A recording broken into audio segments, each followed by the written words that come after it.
होइल चरनिया मैया दियलु नाया शिष्या हो कि काऊ लैके ना जाबया पानी झोपड़िया मैया काऊ लैके ना जाबया पानी झोपड़िया मैया काऊ लैके ना धोवल चरनिया मैया दिहलु नाया शिष्या हो कि काऊ लैके ना जाबया पानी झोपड़िया मैया काऊ लैके ना जाबया पानी झोपड़िया मैया काऊ लैके ना धनवा जे देब बेटी लूटे पाटी जई है हो कि बिरना देब ना धनवा जे देब बेटी लूटे पाटी जई है हो कि बिरना देब ना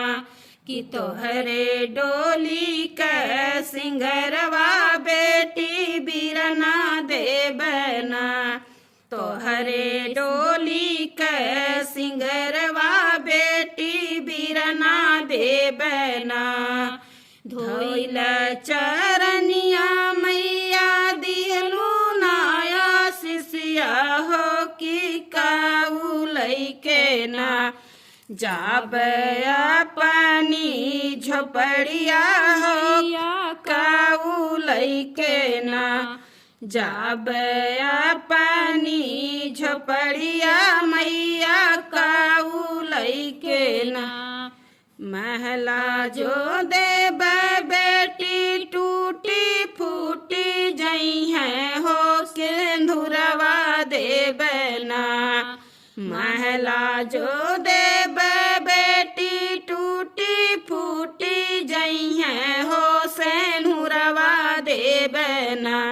कि तोहरे मंगिया के सिंगरवा बेटी सिंदूरा देब ना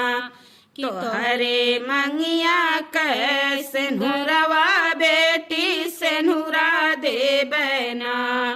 धोइले चरनिया मैया दिहलु नाया शिष्या हो कि काऊ लैके ना जाबया पानी झोपड़िया होया काऊ लैके ना जाबया पानी झोपड़िया मैया काऊ लैके ना गहना जो देब